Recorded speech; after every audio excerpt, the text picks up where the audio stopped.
Hello મિત્રો, દેશી ગુજ્જુ કિચનમાં તમારું હાર્દિક સ્વાગત છે। આજે આપણે બનાવીશું ચણાની સબ્જી। એના માટે આપણે રાતે ચણા પલાળીને મૂકી દીધા હતા। તમે જોઈ શકો છો કેવા મસ્ત ફૂલી ગયા છે। હવે તેને આપણે બાફવા મૂકીશું। આપણે ચણા બાફવા માટે 4 કપ પાણી 4 થી 5 ગ્લાસ પાણી એડ કરી દીધું છે। હવે એમાં આપણે સ્વાદ અનુસાર મીઠું એડ કરીશું, જેથી આપણા ચણા બફાઈ જશે। હવે આપણે કુકરને ગેસ ઉપર મૂકીશું। આપણે કુકરને ગેસ ઉપર ચડાવી દીધું છે। 7 થી 8 સીટી પડવા દઈશું। તમે જોઈ શકો છો આપણા ચણા બફાઈ ગયા છે, કેવા મસ્ત જુઓ। હવે આપણે સબ્જી બનાવવાનું ચાલુ કરીએ। હવે આપણે એક બાઉલ લીધું છે, એમાં લાલ ચટણી વાટેલી લેશું। જો તમારે આ રીતે આપણે લાલ ચટણી વાટીને લેશું। મારે ઓલરેડી ચટણી પડી જ છે વાટેલી। આ રીતે ચટણી લે, ચમચી જેટલો હળદર એડ કરીશું।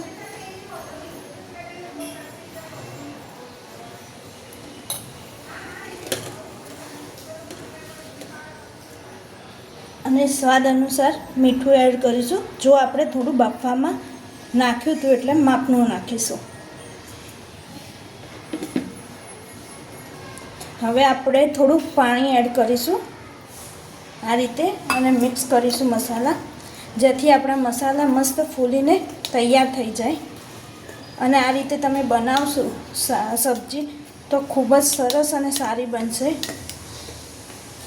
આ મસાલા આપણે આ રીતે મિક્સ કરી દઈશું, અને જોવે તો થોડું પાણી એડ કરીશું। તમે જોઈ શકો છો આ રીતે મસાલા એડ કરીશું, જેથી આપણા મસાલા મસ્ત ફૂલીને તૈયાર થઈ જાય અને સારા રહે, એટલે આપણી સબ્જી સારી લાગે। હવે આપણે આ પેસ્ટને સાઈડમાં મૂકી દઈશું। તમે જોઈ શકો છો આપણે એક પેન લઈ લીધું છે, અને એમાં તેલ લઈ લીધું છે। હવે તેને આપણે ગરમ થવા દઈશું। આપણું તેલ ગરમ થઈ ગયું છે। હવે તેમાં આપણે રાઈ એડ કરીશું। રાઈને થોડી તતરવા દઈશું। રાઈ ફૂટવા માંડી છે, થોડું જીરું એડ કરીશું, અને ગેસ ધીમી ફ્લેમ પર રાખીશું। હિંગ એડ કરી દીધી છે। હવે થોડી આપણે ડુંગળી છીણીને એડ કરીશું।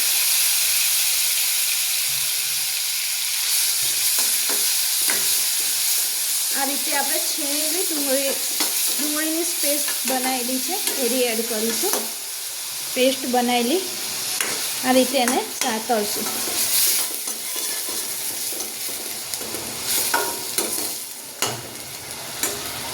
આપણી ગેસની ફ્લેમ ધીમી જ રાખશું।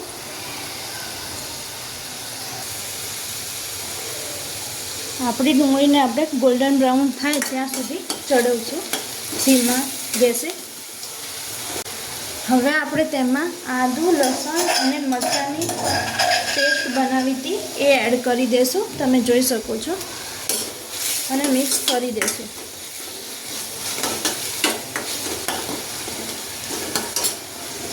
અને એને ચડવા દઈશું થોડી ઘડા।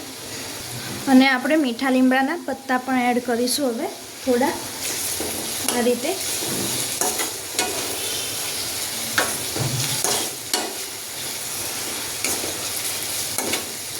હવે આપણે તેમાં ટામેટાની પ્યુરી એડ કરીશું।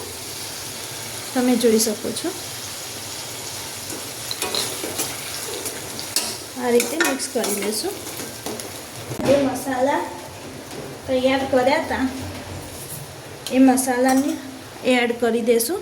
તમે જોઈ શકો છો આ મસાલા એડ કરી દઈશું।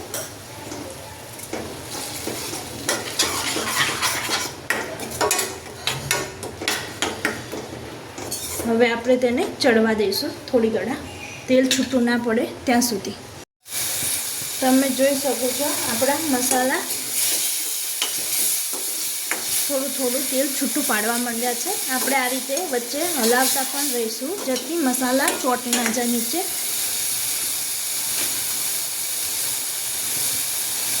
તમે જોઈ શકો છો આપણામાં તેલ છૂટું પડી ગયું છે. હવે તેમાં આપણે બાફેલા ચણા જે થોડું પાણી છે એ જ એડ કરી દઈશું સાથે જ ચણા સાથે જ.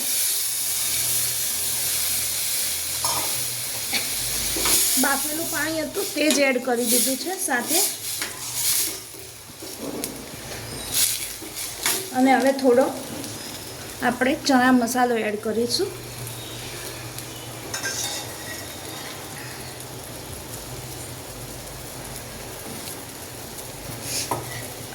આ રીતે આપણે મિક્સ કરી દઈશું અને હવે તેમાં આપણે ઢાંકીને થોડી વાર ચડવા દઈશું 2 થી 3 મિનિટ સુધી. તમે જોઈ શકો છો આપણી સબ્જી બનીને તૈયાર થઈ ગઈ છે. હવે આપણે તેને સર્વિંગ પ્લેટમાં કાઢી દઈશું. આપણી સબ્જી બનીને તૈયાર થઈ ગઈ છે. જો તમને આ વિડીયો પસંદ આવે તો લાઇક, શેર અને સબસ્ક્રાઈબ